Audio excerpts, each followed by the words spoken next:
फिर आचार्य जी का भजन होगा और उनका वक्तव्य जैसे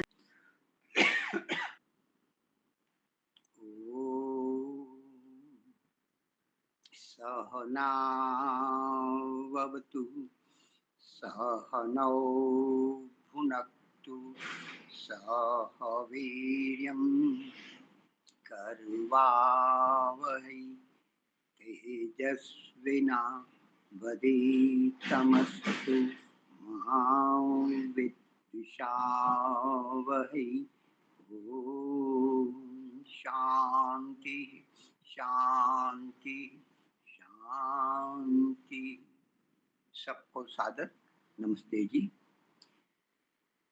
पहले तो मैं अपने आचार्य उत्तम जी का स्वागत करता हूँ। हमारे बहुत लंबे काल के बाद आप आए हैं, अपने ही परिवार के हैं, तो उनका हम पहले प्रवचन या तो भजन जैसे भी कोई था तो वो लगभग आधा घंटा लेंगे।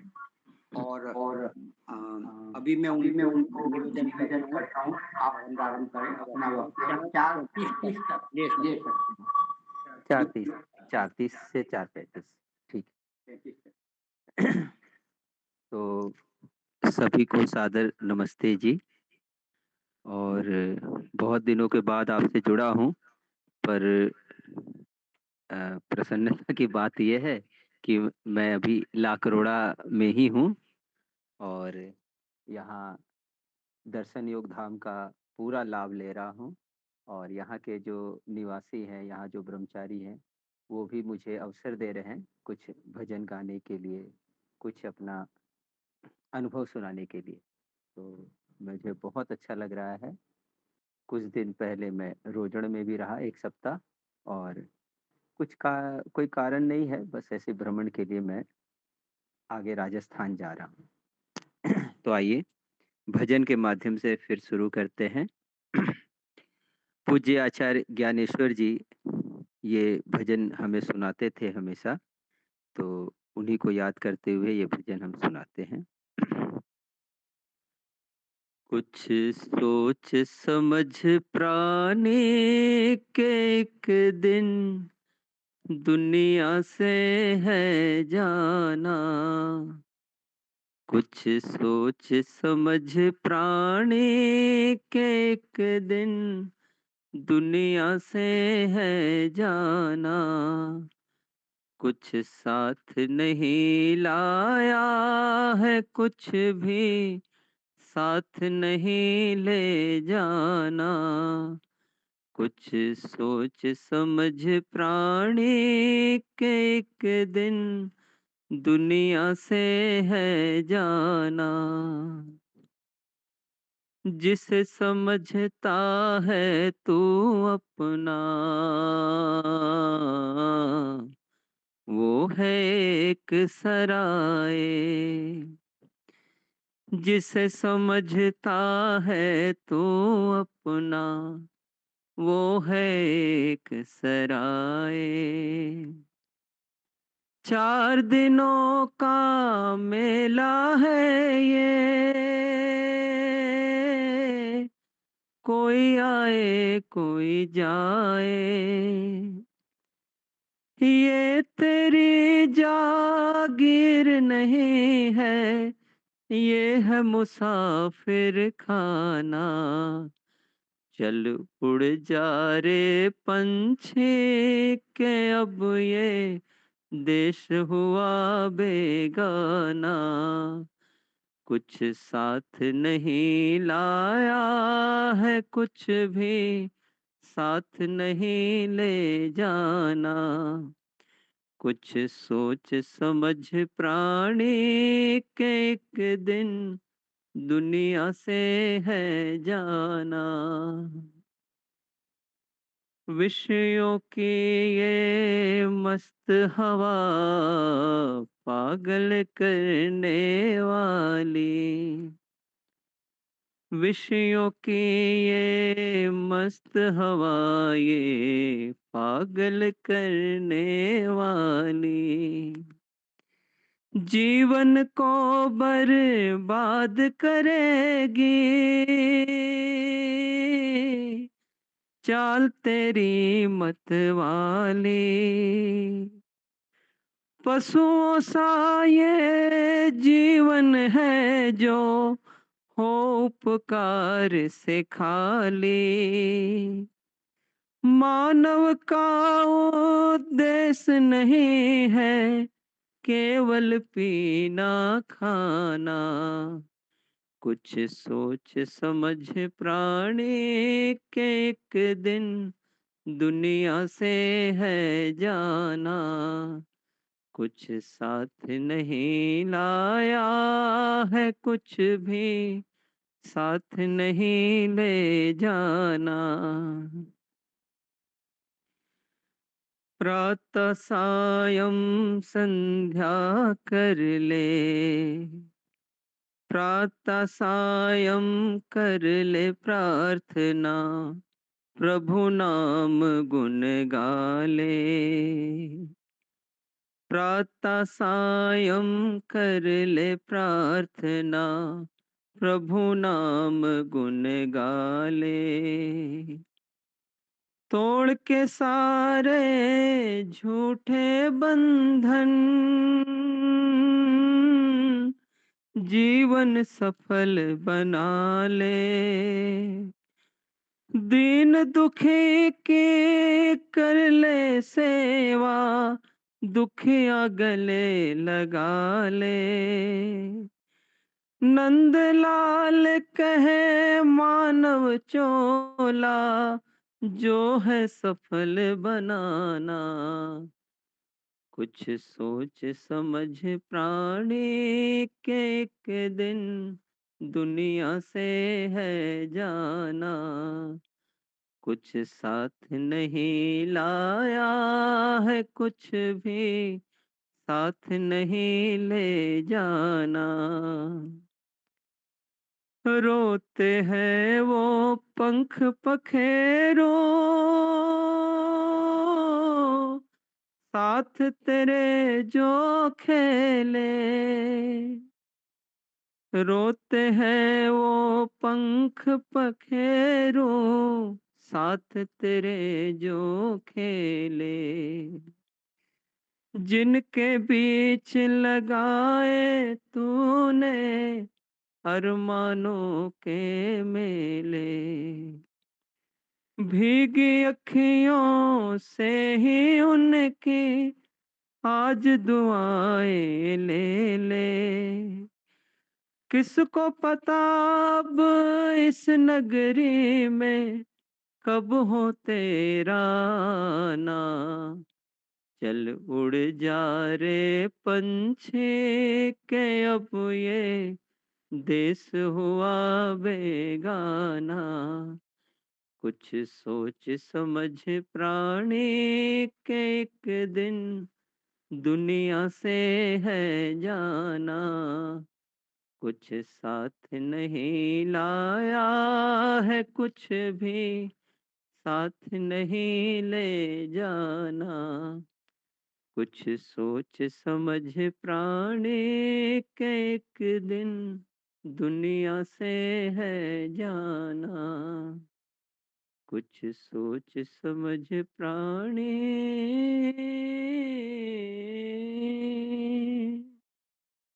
ओम धन्यवाद जी। तो हम थोड़ा इस पर विचार करेंगे और प्रवचन का विषय भी यही रखेंगे कि हम मानव जीवन में ईश्वर ने इतना सुंदर जो अवसर दिया कि हम मनुष्य बने, वेद वैदिक धर्म से जुड़े, कुछ अच्छे लोगों के साथ भी हम लोग रहे, कुछ हमारे आचार्य हैं, कुछ ब्रह्मचारी हैं, कुछ आसपास का कुछ ऐसा वातावरण है जो हमें इस ओर प्रेरित कर रहा है। तो हमारे जीवन में इतनी सारी अनुकूलताएं हैं, तो हम कैसे अपने आप को और अच्छे से अच्छा बना पाए, ये मेरे मन में आता है। कि एक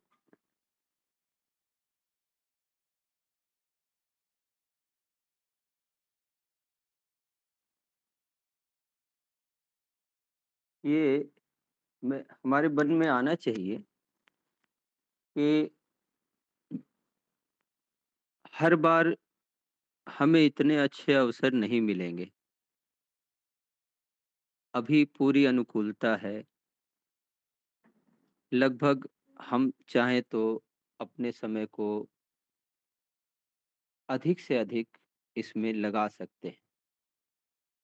हम ये समझ ही नहीं पाते कि हमारे पास समय कम है। हम आगे की ओर टालते रहते हैं, आगे की ओर टालते रहते हैं। आज सुबह भी प्रवचन में कि जब हम बचपन में होते हैं तो ऐसा महसूस होता है कि चलो बड़े होने पे करेंगे। जब जवानी में आ जाते हैं तो लगता है नहीं, बुढ़ापे में तो सिर्फ़ यही करना ही है। बुढ़ापे में भी जब खाट पकड़ लेंगे तो अब इसके अलावा और कुछ काम नहीं है। तो उसमें ये हो जाता है कि हम समय को छोड़ते चले जाते हैं। मैं अपनी बात बताऊँ तो जो जब मैं कॉलेज में था तो इन बातों का होश ही नहीं था, कुछ पता ही नहीं था। फिर जब विद्यार्थी काल में हम आए तो विद्या अध्ययन में लगे, तो उस समय उपासना हमें 1-1 घंटा करना अनिवार्य होता था। तो वो हमें बोझ लगता था। हमें लगता था कि हमें ज़बरदस्ती बिठाया जा रहा है और किसी तरह पूरा करते थे। फिर उसमें आनंद आने लगा। पर फिर समय कम लगने लगा, समय कम मिलने लगा। पढ़ाई का है, ये भी याद करना है, वो भी दिखाना है, दिनचर्या में चलना है, आदि-आदि। तो हमारे आचार्य जी बोलते थे कि अभी समय है, पढ़ लो। जब ये वाला अवसर बीत जाएगा, जब तुमको आचार्य बना दिया जाएगा, तो बहुत सारी और अलग-अलग तरह की ज़िम्मेदारी आएगी और उस समय तुमको ये महसूस होगा कि गौण कामों में तो अधिक समय जा रहा है और मुख्य काम के लिए समय ही नहीं है। तो ये बहुत अजीब-सा अनुभव अभी होता है।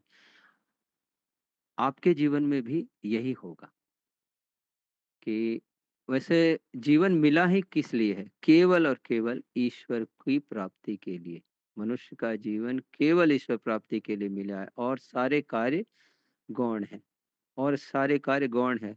बार-बार एक ऋषियों का संदेश करके विवेक वैराग्य पुस्तक में पीछे ये वाक्य आता है कि मनुष्य का जीवन केवल ईश्वर प्राप्ति के लिए मिला है और सारे कार्य गौण है, या अगर उसमें सहायक है तब तो आप करिए और नहीं सहायक है तो छोड़ दीजिए, कुछ करने की आवश्यकता नहीं है।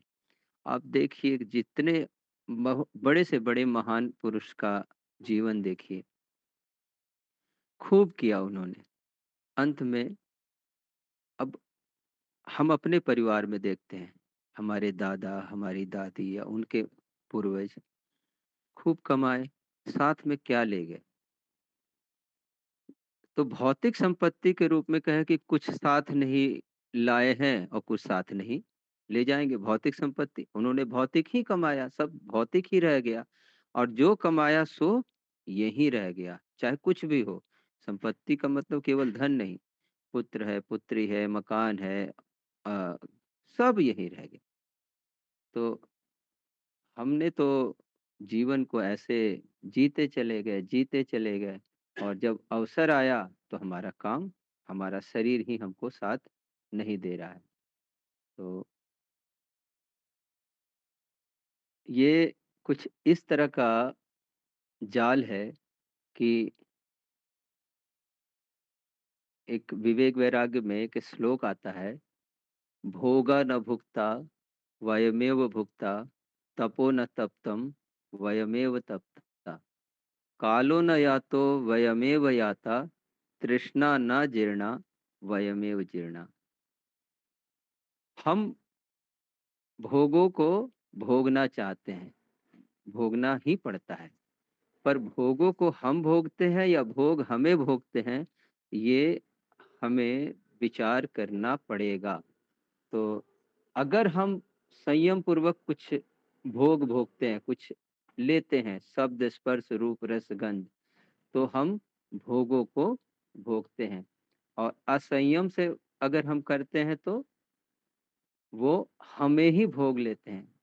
कोई भी व्यक्ति आज तक इस सामर्थ्य को नहीं प्राप्त किया कि वो भोगों को अच्छे से भोग ले। ये शरीर के लिए तो ठीक है कि शरीर की ज़रूरत भर तो हम कर लें, अगर उससे थोड़ा-सा भी यदि हम अधिक की ओर जाते हैं, तो हमारा नुकसान ही होता है, चाहे वो भोजन के मामले में हो या कुछ यानी कोई सुनना हो या कुछ पहनना हो, कुछ भी जो भोग से संबंधित है, उसमें अगर हम थोड़ी भी अति करते हैं, तो अंततः हमारा नुकसान ही होता है। तो आज आज का जो समय है कि सब लोग भोगों में डूबे पड़े हैं या डूबना चाहते हैं। कितना खा लें, कितना बढ़िया से बढ़िया खा लें, कितना बढ़िया से बढ़िया पहन लें, बस इसी की होड़ चली हुई है। आता है कि धन कितना ज़रूरी है, धन बहुत ज़रूरी है, पर अपनी आवश्यकता के बाद की जो धन है, वो किस लिए है? अभी हम लोग सुबह चर्चा कर रहे थे, तो इसमें ये आया कि ठीक है, आपके लिए जीवन में मान लो 1 करोड़ रुपया ज़रूरी है। आपने 1 करोड़ रुपया इकट्ठा कर रखा है। फिर बाकी के जो आपने अब और जो मेहनत कर रहे हैं, जो उसमें समय और सामर्थ्य लगा रहे हैं, उसका क्या होगा? उसको कहाँ उपयोग में लाएँगे? तो उसका कोई उत्तर नहीं है। हम अपनी पीढ़ी को दे के जाएँगे। तो हम पीढ़ी को देंगे, ज़रूर बात है। पर पीढ़ी को भी ये ज्ञान मिलेगा तब ना कि इसको अपने ज़रूरी जीवन के लिए लगा देना है और बाकी फिर इसको अच्छे कामों में लगाना है। पीढ़ी को भी जब हमें ही ज्ञान नहीं है तो हमारी पीढ़ी को क्या ज्ञान रहेगा? तो कहीं न कहीं हम इसमें बस ये उलझे हुए हैं, लगे हुए हैं। कुछ लोग संग्रह करने में लगे हैं, कुछ लोग किसी तरह के भोग में लगे हुए हैं, कुछ लोग घूमने-फिरने के को ही वो सब भी भोग का ही एक भाग है। तो इसी तरह से हमारा जीवन गौण कार्यों में अधिक चला जाता है और मुख्य कार्यों में कम हम चल पाते हैं। तो कहने का यही अर्थ है कि हम अपने आप को थोड़ा-सा सँभालें और ईश्वर की ओर हम देखने का प्रयास करें। जो जीवन मिला है, उसका जो अधिकतम समय है वो हम ईश्वर को जानने में, स्वयं को जानने में अधिक से अधिक लगा पाएँ, तो इसकी प्रार्थना हम ईश्वर से करें और ईश्वर हमें सामर्थ्य दे, ऐसा हम अ, चाहते हैं और हम इसी के लिए अपना आगे का जीवन भी लगाएँ। एक और भजन के द्वारा मैं आपको थोड़ा क्योंकि लोग कहते हैं कि आपके भजन मुझे हमें ज़्यादा पसंद हैं, तो एक और छोटा-सा भजन लेके फिर मैं अपनी वाणी को विराम दूँगा।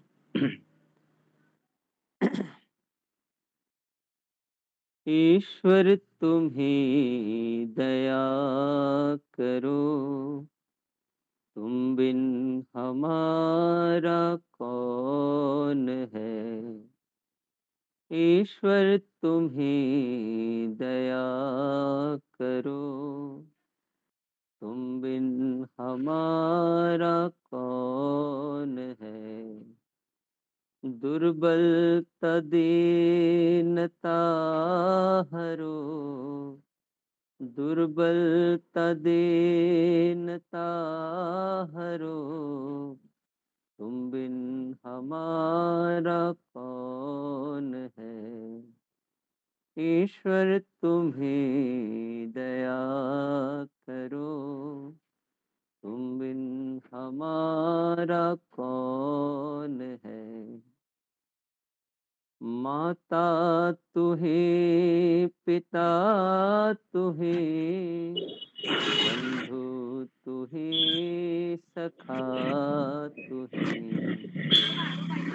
माता तू है, पिता तू है, बंधु तू है, सखा तू है, तू ही हमारा आसरा, तुम बिन हमारा कौन है।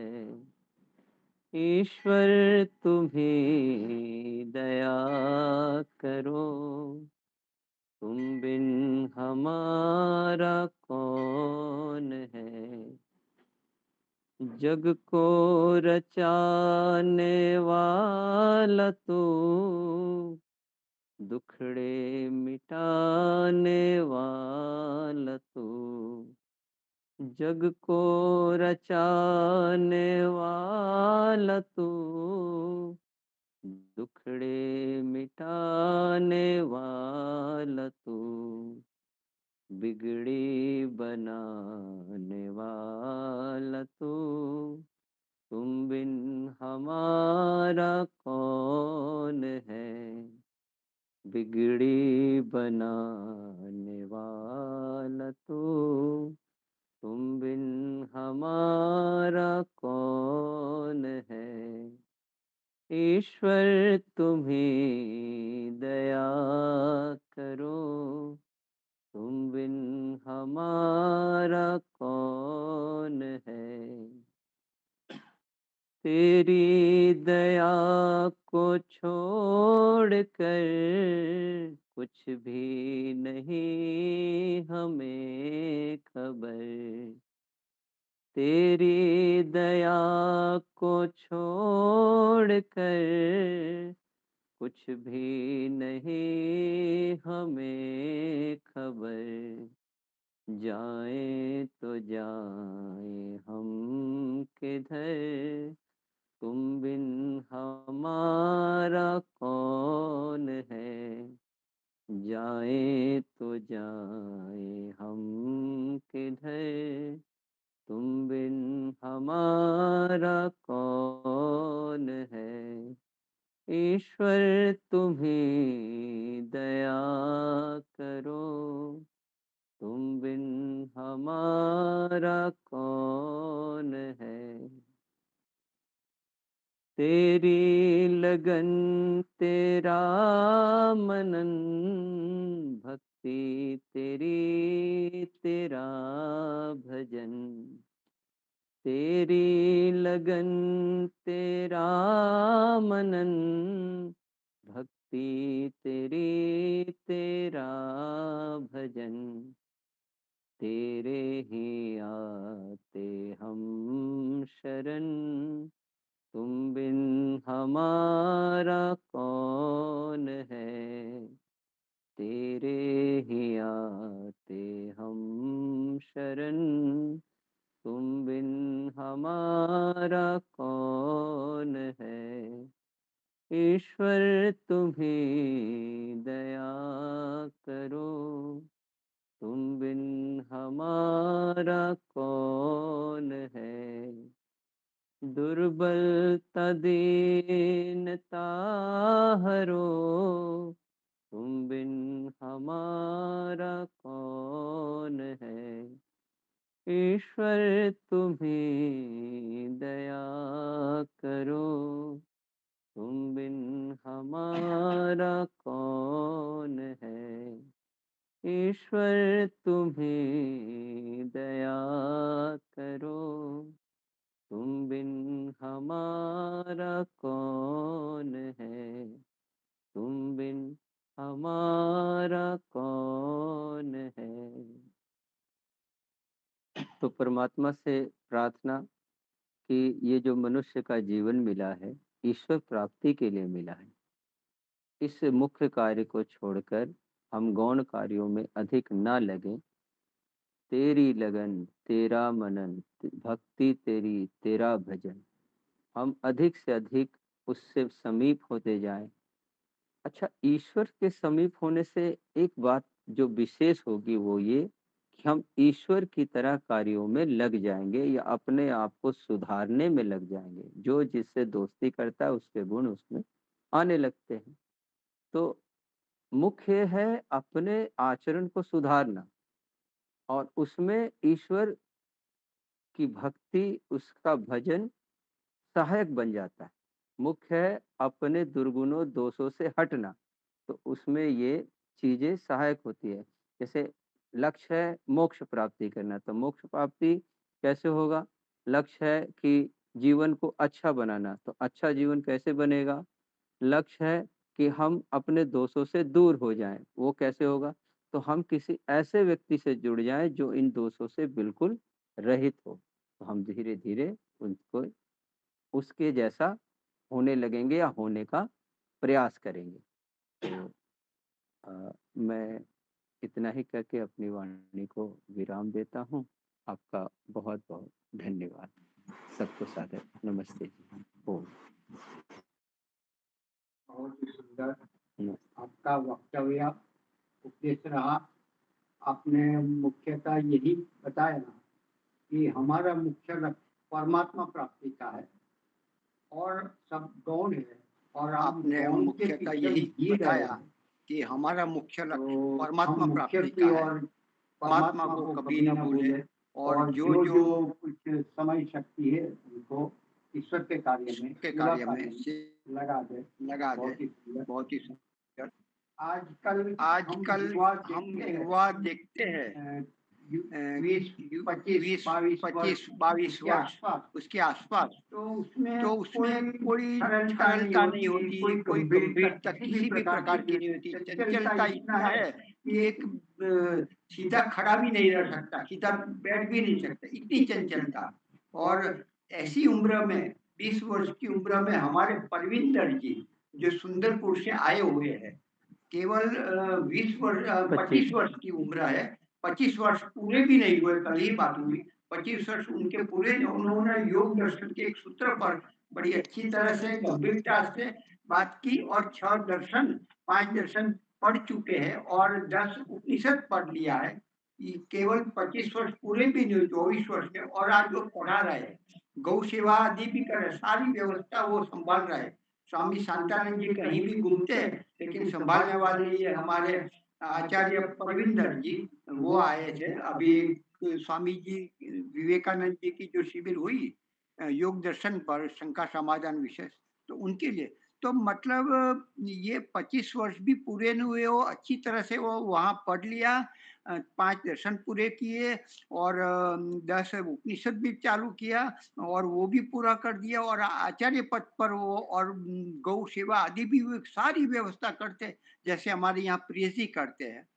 तो इतनी गंभीरता, इतनी सरलता, इतना वो बड़ापन, क्या बोले कोई भाषा, तो इतना बढ़िया होता है। और आजकल के हम बच्चे देखते हैं, कुछ कोई लक्ष्य ही नहीं, क्या करना है उनके मालूम नहीं, मुझे क्या बनना है वो भी मालूम नहीं, ये वास्तविक है। तो ऐसे ही हमारे आचार्य खगेश जी, वो तो केवल 22 वर्ष में, 23 वर्ष में तो व्याकरणाचार्य बन गए और यहाँ पढ़ाने के लिए लगभग 3 वर्ष हो गए, यहाँ पढ़ाने के लिए तैयार है, पढ़ने के लिए तैयार नहीं। और आज हमारे सुरेंद्र कुमार जी आचार्य जी कुछ दिन पहले आए हैं, जो स्वामी विवेकानंद जी ने जो शिविर के, तो उन्होंने कहा कि मैं व्याकरण, मेरी कमी है तो व्याकरण में पढ़ूंगा, तो मेरे को कैसे पढ़ोगे कि मैं अभी अष्टाध्यायी कंठस्थ करूंगा। 60 वर्ष, 60 से प्लस है उनकी उम्र और वो अष्टाध्यायी सीखेंगे, कंठ से करेंगे। तो देखो वो भी युवा है और आज के युवा हम देखते हैं और दूसरी ओर परविंदर आदि, हम अपने कितने ठहराव हुए एक जीवन का एक लक्ष्य है, चलना बोलना देखना काम करना और पूरा का पूरा ईमानदारी से मेहनत से सारी व्यवस्था संभालना। तो देखे हम कैसे थे, हम किस स्थिति में थे। हम भोग विलास में कोई लक्ष्य ही नहीं था, जो आया खा लिया पीन लिया, कुछ नहीं था। हमें अच्छा है कि हमें 20 वर्ष में मुझे तो थोड़ा धर्म का मिल गया, लेकिन औरों को तो वो भी नहीं मिलता। हमारे संस्कार से जाग गए। यदि और भी बचपन में थोड़ा वातावरण मिल जाता तो दौड़ते, लेकिन जो भी जैसा भी है 60 वर्ष के बाद भी अष्टाध्यायी कंठस्थ किया जा सकता है और यहाँ पढ़ने के लिए आ रहा है। आ गए हैं हमारे सुरेंद्र कुमार जी, मुझे व्याकरणाचार्य बनना है, मैं व्याकरण में आगे बढ़ूँगा। तो इस प्रकार से हम अपना उम्र को न देखें, लेकिन मैं जो बचा है वो ईश्वर के कार्य में अपना आत्म उद्धार के लिए खुद को ही चलना पड़ेगा, और तो केवल प्रेरणा देंगे।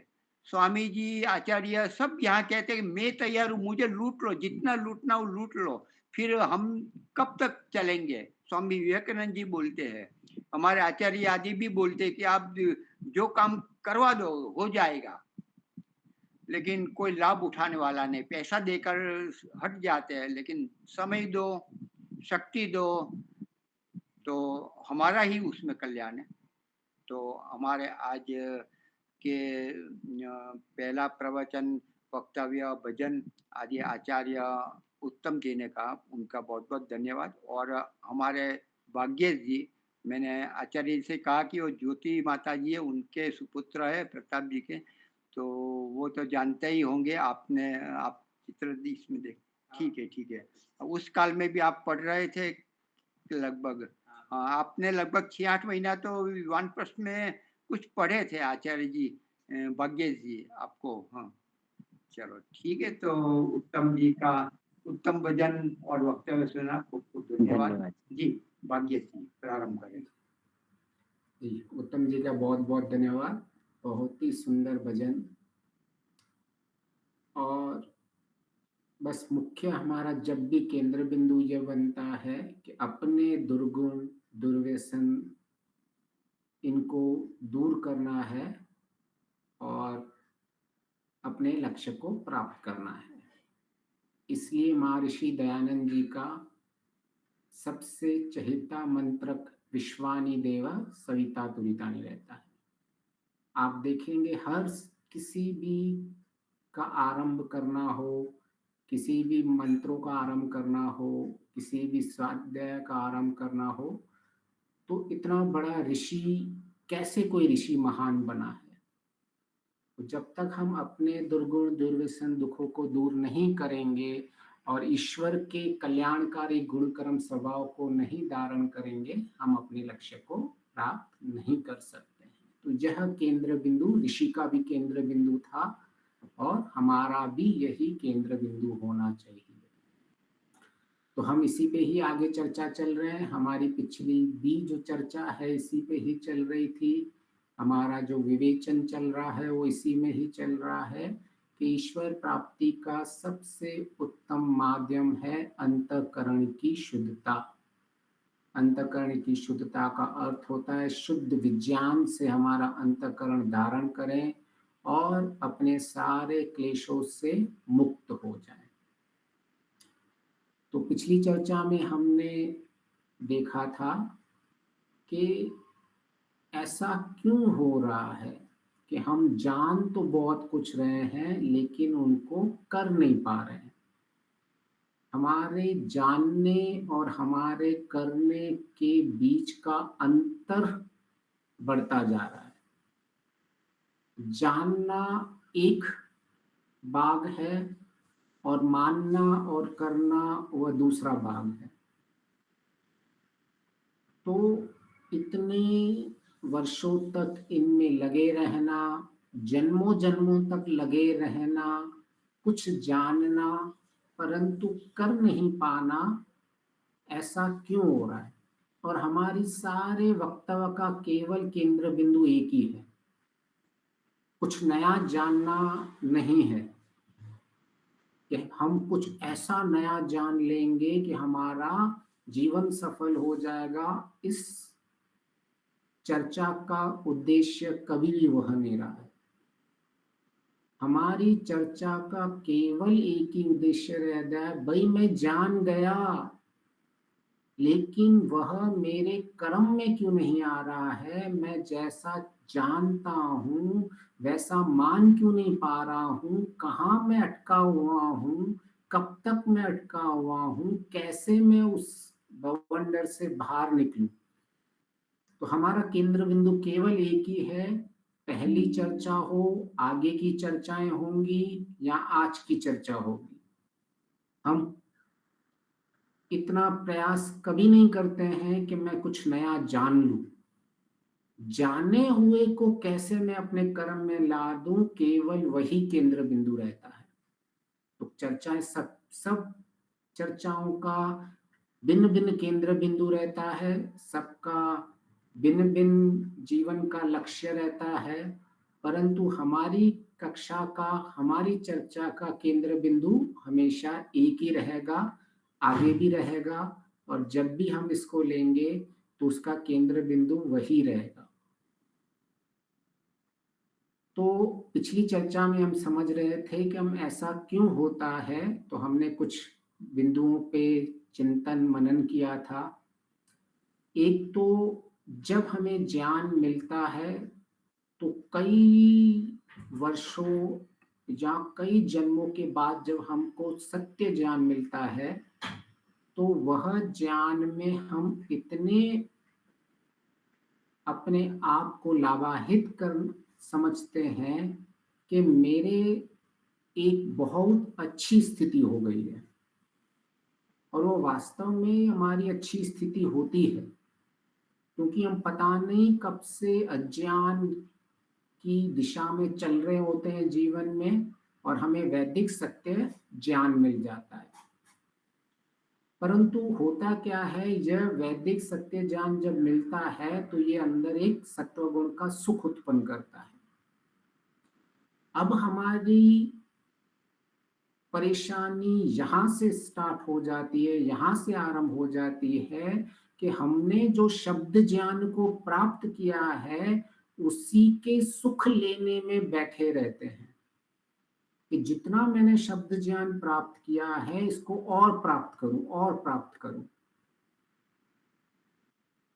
तो प्राप्त करने में कोई हानि नहीं है, परंतु हमें जितना पहले से शब्द ज्ञान प्राप्त किया हुआ रहता है उसका क्रियात्मक आरंभ कर देना होता है, उसके साथ साथ दूसरा ज्ञान प्राप्त किया जाता है। तो ऐसा कभी नहीं होता कि मैं एक दिन, कुछ जन्मों में मेरी ऐसी स्थिति हो जाएगी कि मैं सारा शब्द ज्ञान प्राप्त कर दूंगा, 100% शब्द ज्ञान प्राप्त कर दूंगा, उसके बाद ही मैं अपने कर्तव्य कर्म में उतरूंगा।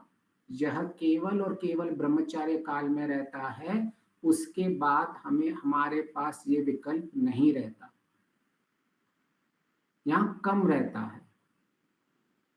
तो इस वाले जो चक्रव्यूह है, यह चक्रव्यूह से बाहर निकलना बहुत आवश्यकता है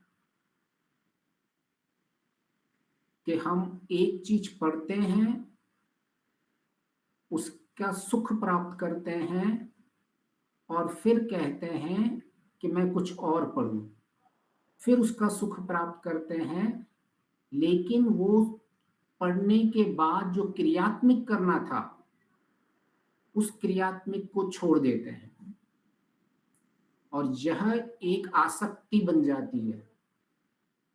इस आसक्ति के चक्रव्यूह में बहुत लोग फंस जाते हैं,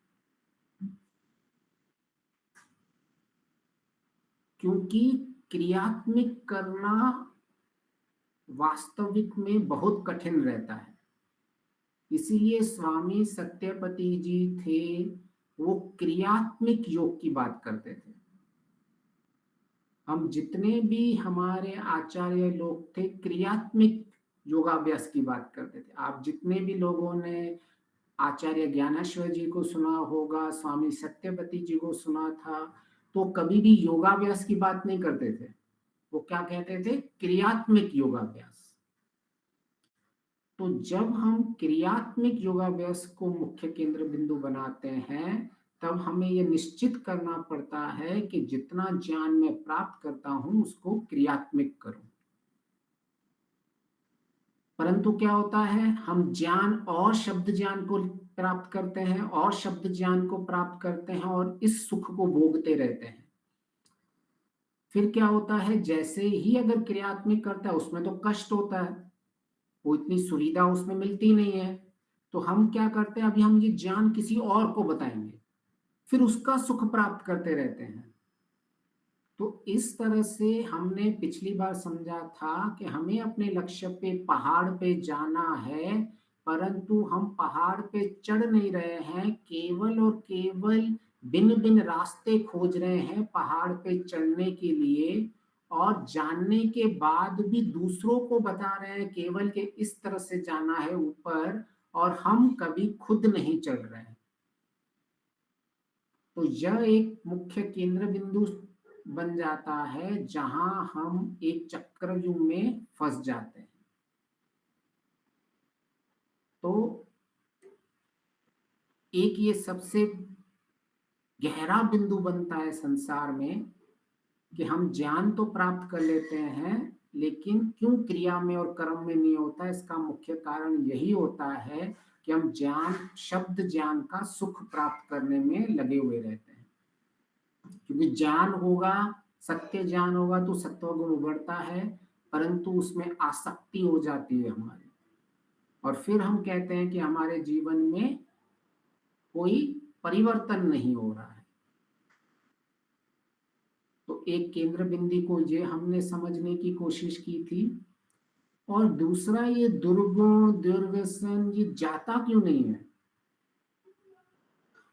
तो उसका हम केंद्र बिंदु समझेंगे तो उसका एक ही केंद्र बिंदु है, वासना संस्कार। वासना का अर्थ क्या है? जिसने वास कर लिया हो। वास का अर्थ है कि जिसने अपनी चित्त पे चिपक गया हो, जिसने अपना डेहरा डाल दिया हो, और वो इस जन्मों के संस्कार नहीं होते हैं, कई जन्मों के संस्कार बन के एक वासना संस्कार बन जाते हैं, बिल्कुल गहरे हमारे अंदर वास किए हुए जाते हैं। तो हम क्यों हमारा शब्द ज्ञान कर्तव्य में नहीं जाता, कर्म में नहीं जाता? क्योंकि कुछ ज्ञान मैंने अभी प्राप्त किया, लेकिन मेरा जो कर्म हो रहा है उसमें ये वासना संस्कारों का बहुत बड़ा योगदान रहता है। मैं कितना भी बोल देता हूं कि मुझे क्रोध नहीं करना, मुझे लोभ नहीं करना, मुझे चंचल नहीं बनना, लेकिन फिर भी हम क्यों उसमें चले जा रहे हैं?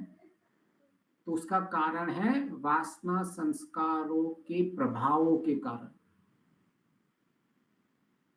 तो जब तक हम इस मूल समस्या को नहीं समझेंगे, तब तक हम ज्ञान प्राप्त करने में लगे रहेंगे,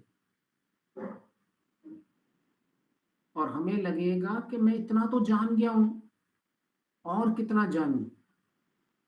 मैंने योग दर्शन पढ़ लिया, मैंने सांख्य दर्शन पढ़ लिया, मैंने वैशेषिक न्याय दर्शन पढ़ लिया, मैंने उपनिषद पढ़ लिया, मैंने सत्यार्थ प्रकाश पढ़ लिया, मैंने गीता पढ़ ली, मैंने मनुस्मृति पढ़ ली, और क्या पढ़ूं? पर उससे एक भाग होता है केवल, उससे हमारे जीवन में अंतर नहीं पड़ेगा, उसने केवल हमारे लिए भूमिका बनाई हुई रहती है, और उस भूमिका को हम ज्ञान समझ बैठते हैं। तो इन वासना संस्कारों को कैसे दूर किया जाए? जब हमारे जीवन का केंद्र बिंदु जब तक वो नहीं बनेगा, तब तक हमारे दुखों की मुक्ति कभी नहीं हो सकती। जितना भी हम बातें कर लें, जितनी भी चर्चाएं कर लें, जितने भी भजन गा लें, जितने भी कक्षाएं कर लें, केंद्र बिंदु ये रहना चाहिए, जिन संस्कारों ने वास कर दिया है हमारे अंतःकरण में। तो आज हम उसी पे चर्चा करेंगे कि इनमें ऋषि पतंजलि ने हमारा मार्गदर्शन किया है कि इनका कारण क्या है, क्यों ये हमारे अंदर कैसे जाएंगे, ये वासना संस्कार, इनका अस्तित्व कैसे आ गया है हमारे अंदर, क्या कारण है इनके। तो केवल्य पाद में यहां ऋषि ने कहा है, 4 कारण बताए हैं इन वासनाओं संस्कारों के, क्लेश संस्कारों के मुख्य। पहला है हेतु, दूसरा फल, तीसरा आश्रय, चौथा आलंबन। ये 4 कारण है जिसके कारण संस्कार बनते हैं। जब तक ये कारणों को नहीं समझेंगे, हम तब तक इन संस्कारों को कभी नहीं क्षीण कर पाएंगे। तो पहला कारण है हेतु,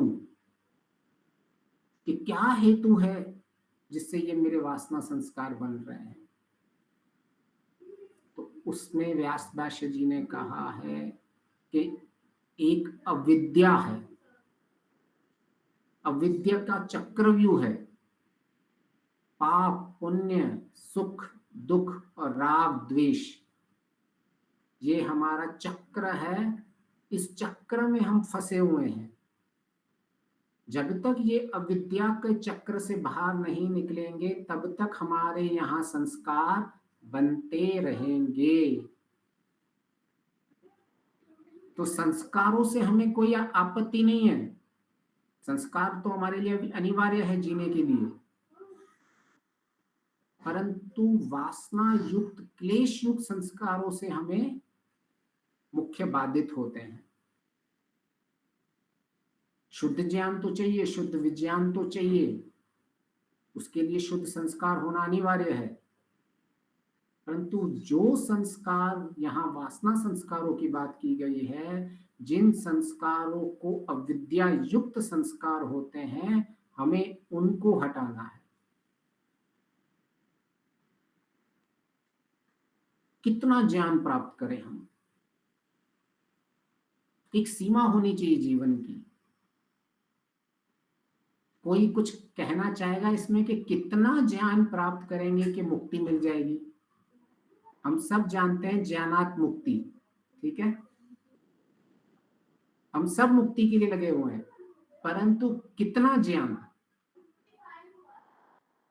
कौन सी कसौटी है ज्ञान की? मैं अब कहूं कि मुझे ज्ञान हो गया है, भाई ईश्वर मुझे मुक्ति करो दो, अभी मैं अधिकारी बन चुका हूं, कब कहेंगे ऐसा? हम तो पढ़ते जा रहे हैं, करते जा रहे हैं। परमेश्वर से लेके पृथ्वी तक जी पूर्ण ज्ञान। हाँ, ये एक भाग है ज्ञान का। तो इसमें ऋषि ने कहा है कि परमेश्वर से लेके तृण, जिसको घास का एक पत्ता, पतली सी घास कहते हैं ना, तृण पर्यंतम, ईश्वर से लेके आपको छोटी सी घास तक का ज्ञान, यथार्थ ज्ञान, तो आपको सबसे पहले व्यापक ज्ञान लेना, प्राप्त करना पड़ेगा। ईश्वर से लेके तृण पर्यंत तक एक छोटा सा घास का तिनका जिसको कहते हैं, और यह तो आपका व्यापक ज्ञान हो गया। इसके साथ साथ कहते हैं पृथ्वी से लेके ईश्वर तक, उसका अर्थ है स्थूल से सूक्ष्म तक। तो एक होगा आपका व्यापक ज्ञान होना चाहिए, दूसरा आपका गहरा ज्ञान होना चाहिए। केवल व्यापक ज्ञान से काम नहीं चलेगा कि आपने ईश्वर से लेकर केवल एक तिनके के घास तक को प्राप्त कर दिया, परंतु उनको कितना गहराई तक समझा, तो फिर वहां कहते हैं पृथ्वी से लेके सूक्ष्म ईश्वर तक।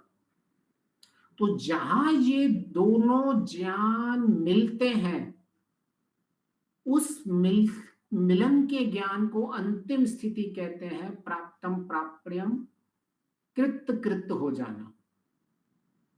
इस ज्ञान तक पहुंच गए तो उसके बाद हम कृत कृत हो जाते हैं। इसको कहते हैं मन पर समाप्त अधिकार, आश्य। जब तक हमारा ये आशय बना रहेगा, तब तक हमारे संस्कार बने ही रहेंगे। जब ये समाप्त अधिकार, ये आशय चला जाएगा, जब हम कृत कृत हो जाएंगे, तब यहाँ संस्कार नहीं रुक सकते, क्योंकि इसका आशय ही चला गया। संस्कारों को ठहरने के लिए कोई आधार चाहिए, तो ऋषि कहते हैं उस आधार को ही हटा दो आप।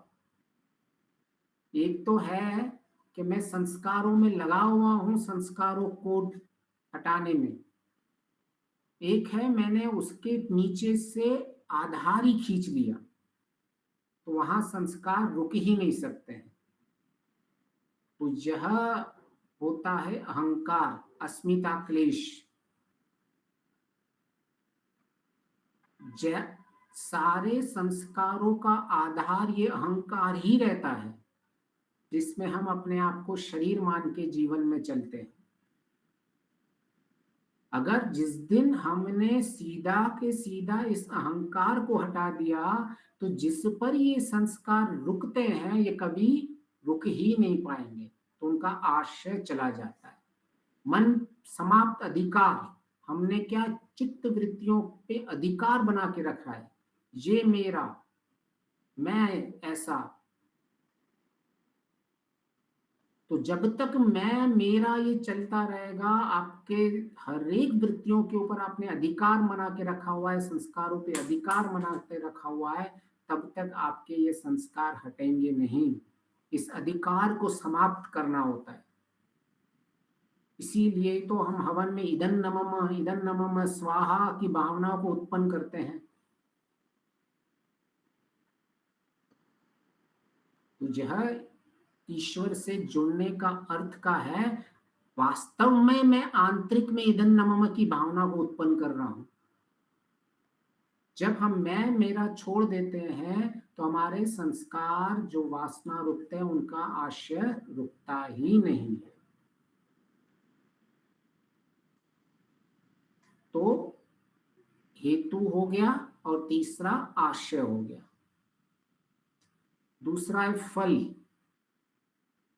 हम जितने भी कार्य करते हैं, हम सांसारिक फल की आशा करके कार्य करते हैं। जब तक हमारे सकाम कर्म चलते रहेंगे, तब तक क्लेश संस्कार बनते रहेंगे। तो अगर क्लेश संस्कार को नहीं बनाना है, तो सांसारिक फल की इच्छा का त्याग करना पड़ेगा। आंतरिक चाहिए मुझे, आंतरिक ज्ञान चाहिए, वो अपेक्षा रखनी है, मुक्ति की अपेक्षा रखनी है, मुक्ति की इच्छा रखनी है, सत्व गुण बढ़ाने की इच्छा रखनी है, शुद्ध विज्ञान प्राप्त करने की इच्छा रखती है, आंतरिक उन्नति की इच्छा रखनी है, आंतरिक शुद्धता की इच्छा रखनी है, संतोष बढ़ता रहे मेरे जीवन में, आंतरिक सब आंतरिक फल और ईश्वर के फल की मुक्ति की अपेक्षा और इच्छाएं रखनी है, परंतु सांसारिक फल की इच्छा नहीं रखनी है। तो ये होता है हमारा दूसरा कारण। चौथा कारण क्या है? आलंबन। हमारे जैसे आसपास आलंबन होंगे, वैसा हमारा मन चित्त होता रहता है। तो अगर हमें अपने चित्त को शुद्ध करना है, तो हमारे आसपास के आलंबन शुद्ध होने चाहिए। हमें ऋषि ने यह रामबाण बताया है कि विद्वानों का संग, वेदों का संग, सत्संग, ये बहुत अनिवार्य है। आपके आसपास संग जैसा होगा, आप वैसे बन जाओगे, चित्त वैसा बन जाएगा। इसलिए आपका आलंबन कैसे आ रहे हैं, आपको अपने आप को वैसे वैसे जैसा आप बनना चाहते हो, आपके आसपास के लोग वैसे होने चाहिए, आपके जीवन में वैसे वैसे ही उनके साथ ही आपको अपना समय अधिक से अधिक लगाना पड़ेगा। दूसरा, जैसे आलंबनों में हमारे संस्कार बने हुए हैं, वैसे आलंबन जितने बार बार होंगे इतने हमारे संस्कार दृढ़ होते जाएंगे।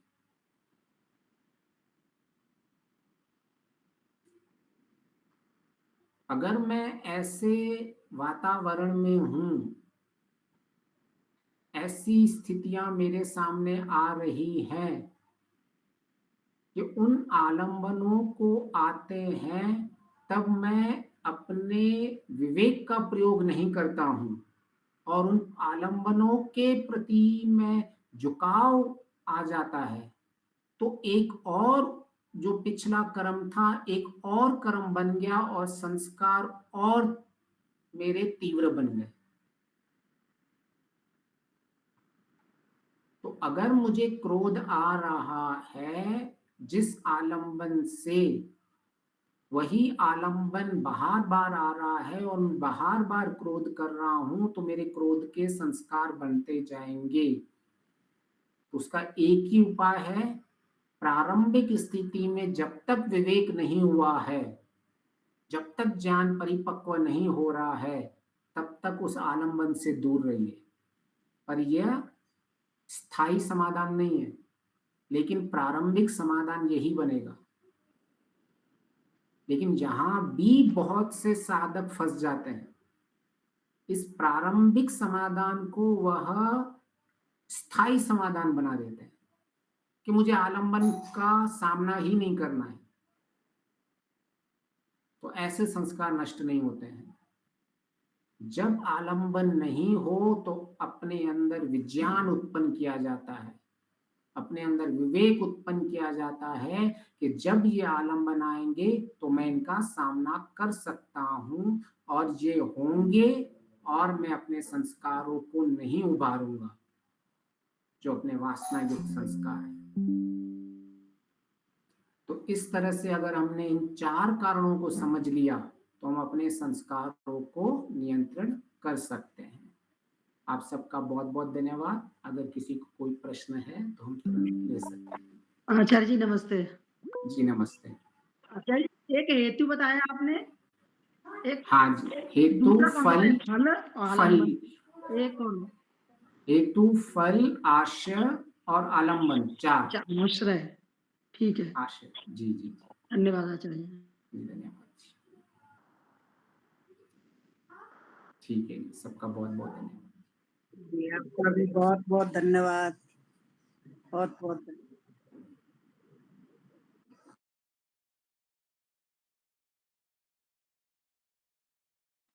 हाँ जी, हाँ जी, हाँ, मैं यहाँ था लेकिन उपस्थित फिजिकली तो था, मानसिक में नहीं था। ठीक है। शंकर भाई है ना? हाँ, हमारे आचार्य भी यहाँ है। हाँ, तो जरा चर्चा थोड़ी हो रही थी, वो जाने वाले। जी, शंकर भाई जी हैं। अच्छा, तो जी आप करवाइए शंकर जी, आप क्लास में हैं। आवाज आ रही है? हाँ जी आ रही है, कराइए। कक्षा का समापन आचार्य जी का समय आज हम लोग को मिला, बहुत कम मिला, फिर भी भूख लगी हुई है, अभी पाने की भूख लगी हुई है। अगला हम लोग अगले क्लास में पाएंगे। आज के कक्षा का समापन शांति पाठ और जय घोष से। ओम ध्यो शांति अंतरिक्षम शांति पृथ्वी शांतिरापः शांतिरोषधयः शांतिर वनस्पतयः शांतिर्विश्वे देवा शांतिर्ब्रह्म शांति सर्वं शांति शांतिरेव शांति सामा शांतिरेधि। ओम शांति शांति शांति। जय